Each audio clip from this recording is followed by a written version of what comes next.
Hello and welcome to another episode of What Travis Says. My name is Travis and let's talk about Doctor Who. Den of Geek recently did an article titled, "Who is Doctor Who for?" I'll link the article down below so you can read it in full. In the article, they cite an interview that Steven Moffat had with Radio Times. In the interview, Moffat said that Doctor Who isn't just for progressive liberals, but also for the people who voted Brexit, stating that he didn't want to bring politics into it, but he just wanted to keep everyone on board with the show as much as he possibly could. Moffat said that he considered a female doctor following Matt Smith, but he grew obsessed with seeing Capaldi in the TARDIS. And Moffat, as the showrunner and sometimes writer, has received mixed reactions with his version of inclusivity. Moffat's reign brought about the female Missy, talk of the Corsair, and he responded to criticisms about how he writes his female characters. But the Doctor Who writer's room has never really had much in terms of female writers, and when you're writing female characters, that's actually a helpful thing to have around, a female writer. You're not going to find a Cyberman to write lines for a Cyberman, but if you're writing for a character and there is a writer who shares some similarities with the identities of this character,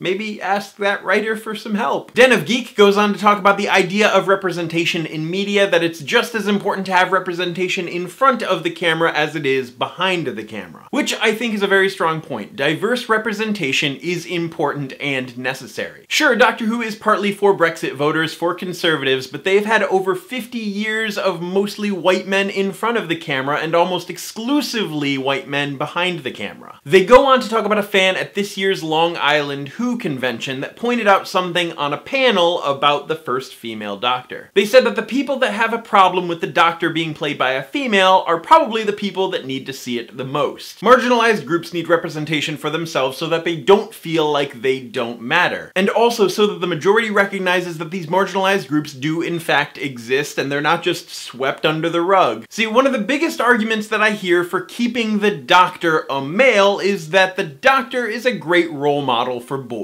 which is great. And those same people will say that the Doctor could be a role model for girls, which is fine. But then on the subject of the Doctor regenerating into a completely new body, that the Doctor should be a male so that boys have a role model. But that girls can also have a role model who is a male, but that boys can't have a role model who is a female. So that just makes no sense at all. Den of Geek ended their article by saying that it's time for the underrepresented identities of the Doctor Who fan community to see more of themselves in the show. And that it's time for the overrepresented identities to learn to empathize and enjoy a character that isn't exactly like them. I'm pretty easygoing when it comes to changes with Doctor Who. I've said for years that it's sort of strange that the Doctor always comes back as a humanoid form. If every single cell in his body is regenerating, he should come back with 2 heads, or no head. Imagine the Doctor with no head. In my personal opinion, I feel like the show Doctor Who should be a show that is for everyone, and everyone